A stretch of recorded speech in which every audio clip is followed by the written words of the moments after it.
Hi, everybody. I'm Mary Angela Saavedra. I'm the director of the Center on the Hill, and it is time for another episode of Tell Me Something Good, now with special guests.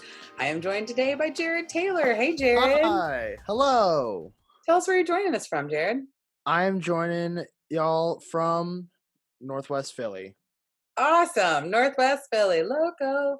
Tell us what the weather's like where you are. According to my weather app, it is in fact 88 degrees and partly cloudy. A little bit more, well, sure.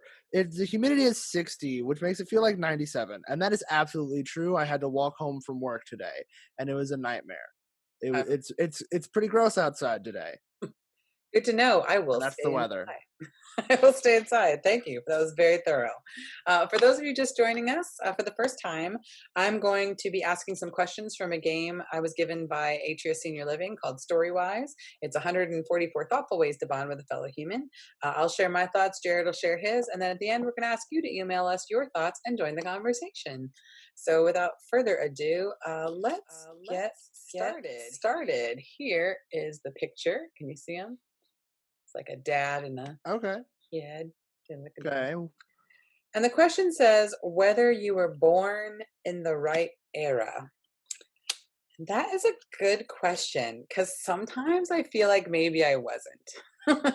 Like sometimes I Okay. feel like a little more connected to like some things in the past, more like the 60s particularly. I feel like there was a lot of movements that I really would have been involved in and would have definitely championed for and wanted to participate in, and I feel like maybe I just missed that, and I was like, oh, like I probably should have, and maybe, I mean, who knows, maybe I wouldn't have, maybe my life would be different if I had been born then, but I kind of have always really gravitated toward that period in history, and I'd say like somewhere between like the late 50s to like early 70s. So I feel like I was just born past the era I belonged in.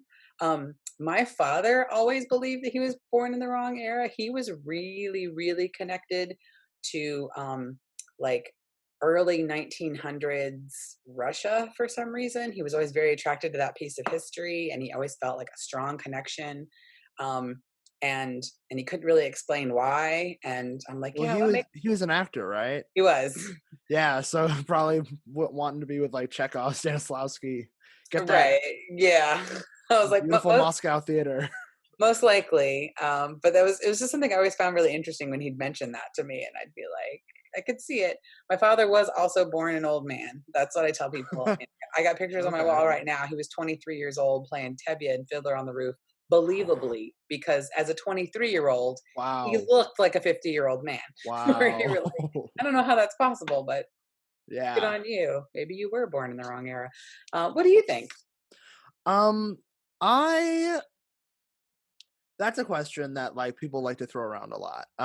And I've thought about it a lot. And I think I used to be a person that was like, oh, I was born in the wrong time.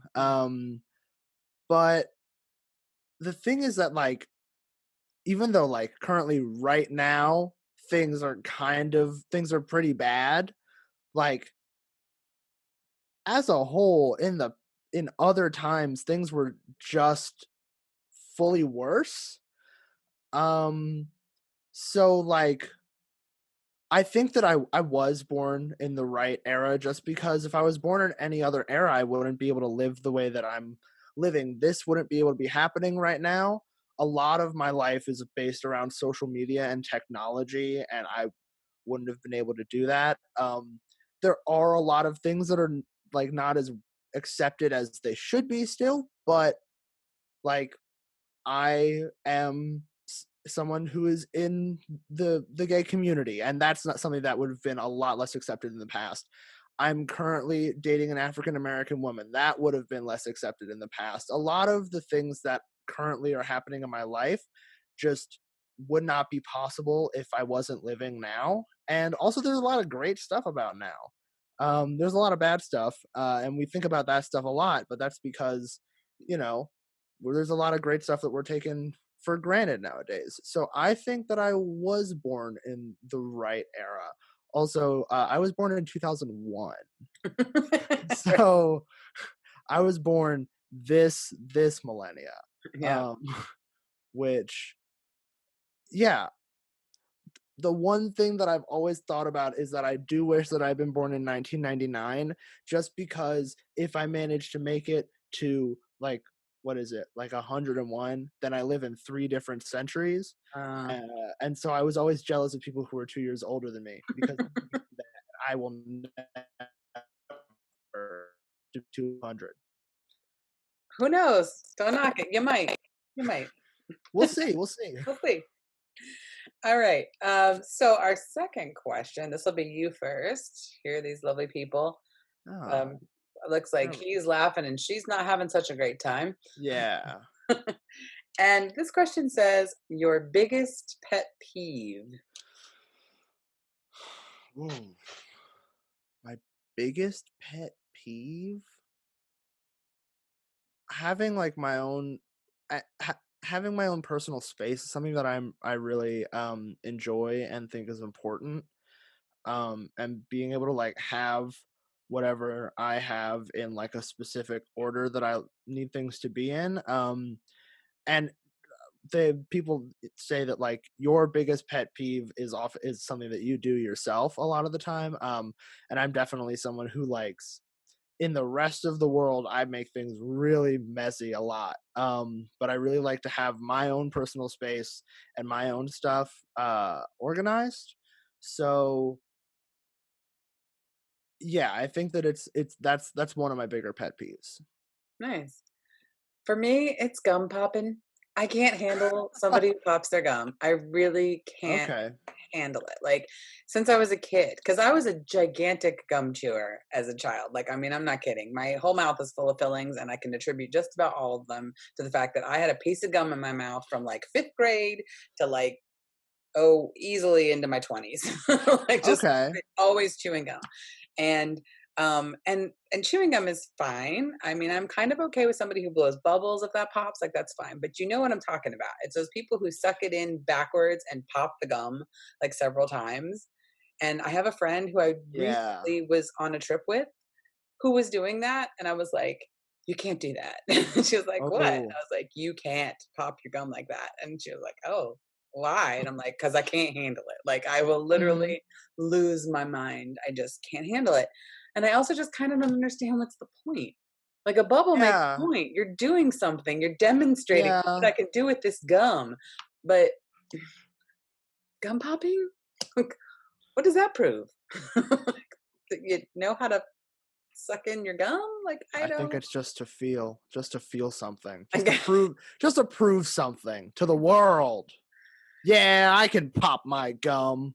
Yeah, it's the worst. I think no one should do it. That is my biggest pet peeve. Okay. Followed a close second by people who can't put things back where they came from. Like if you got it somewhere and you don't put it back where you got it from, like that drives me. Like I'm just like, why? What is the point in that? Like if it went there, put it back there.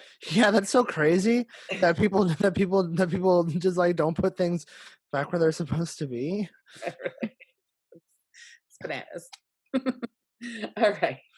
Our last one. Here's our looks like these people at the beach in some fabulous swim shorts getting their picture Yeah. taken. And this says something society places too much value on today. Mm.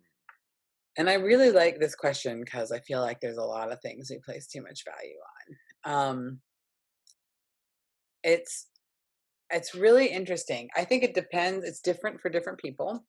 But I feel like as a whole, like generalizing, I see a whole lot of value being placed on like this whole influencer culture. Like Yeah. and and I'm like, why? Like it's one thing to want to share with your friends, hey, I found this thing that's cool. You should maybe like it too. Check it out. Like that's how we've been doing things for hundreds of years. Like that's kind of the way marketing works. But now it's morphed into this whole other thing where people are like, this is their career, their goals is to be an influencer, to influence. And how do they do that? By being as beautiful and popular and neat and catchy and get as many followers, whether they know you or not, to just flock to them for whatever reason. And then a company says, oh, you're an influencer. So now we're going to give you money to say you like things, and we're going to send you free things, and you're going to say you like them so that other people buy them. And now you're influencing people to buy stuff, whether it's actually good stuff or not. And I feel like there's something wrong and broken in that system because yeah, I don't ever think it's genuine. When I see an influencer really like raving about something, I'm often like, is that for real? Do you really like that? Or are you just saying you like Mhm. that because somebody's paying you for that? I would much rather have a friend come to me and be like, I found this really cool thing. Maybe you want to check it out. I love it. Yeah. You might too. Like that kind of influence is great. But yeah, I think I'm not a fan of this influencer culture that we've got going Mhm. on right now. I agree. Yeah. I agree with that. What do you think? I think that so influencer culture is definitely in the same vein of what like within that, because that's like I feel like a smaller sphere within the bigger confines of social media, which also is like you were saying, society is such a like hard thing to define because there's such a huge like huge there's so many people. I don't know if you know this, but there are a A little couple of bit, people. right. Um and so at least for like my generation, and then like the I don't know if there's really a generation below me yet. I'm like on the upper end of Gen Z, so Gen Z's coming into its own. But millennials, Gen X, I don't know if it how far it goes into baby boomers because I don't really know where the cutoff is. But I mean, pretty much everybody is on some sort of social media, whether it be just Facebook or someone like me and all of the people that I know, where we're on all of the social media, and every time there's a new one, we jump onto it. Um, and there's so much worth placed into how well you do on social media because of this influencer culture, that even though I'm not an influencer and none of my friends are influencers, um, for a very, very long time, a lot of my self worth was fully tied to how many likes I was getting on Instagram pictures. Ooh. And I wasn't posting anything like incredible. I wasn't like, I need to get likes on this because otherwise I'm not going to get any money. I'm not making any money from it. It was just like, oh, this is a picture of me. I hope that people like it more than they like other pictures, because otherwise I'm going to feel that people don't like me as a person, because and that's just something that like as a whole in my generation is all the time. And now it's not so much Instagram, and now I've like it just switches between apps for me. Like at first it was Snapchat, and now then it was Instagram, and now I'm kind of growing away from it. But also, man, I sure like it when I get people think my jokes on Twitter are funny. um yeah, so I think that that's one thing that a lot of people put um way too much um I forget what the wording of is. Value. Value. Too I was much like, value on yeah, yeah. yeah. I Social agree. media as a whole is nice to keep in touch with people. Actually, today I got a message on Facebook from somebody that I went to elementary school with that I have not seen since sixth grade. Wow. Um, which is, I mean, I'm only 19, so not too long, but it's been like 8 years, and Yeah, it was before I had any social media, so I haven't had any contact. I was, for all I knew, this person could have been dead. And they were just like, "Hey, do you remember me?" And I was like, "I sure do." that's awesome. Yeah, and that's really, I mean, for me, for sure, is how I use social media. It's legitimate to keep in touch, and then now through my jobs, I Yeah, use it to market things, that I want people to know about. But yeah, no, I get it, and that's such a great point that you bring up about like I never really thought about how that would affect kids who grew up using it from like out of the gate as to like yeah. I'm only important if somebody is liking this, if I'm doing something and I'm getting a response. Like, oh, but I'm glad you can see that now and Mhm. growing past that. That's good. Awesome. Well, Hopefully. right.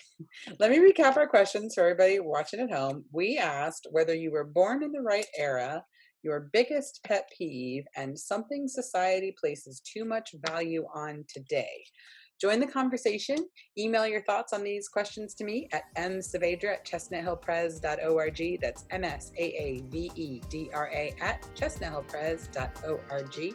And thank you so much, Jared, for being with us and sharing your Thank you for thoughts. having me. Absolutely. Great It's been time. great. Thanks so much for watching, everybody. Have a great rest of your day.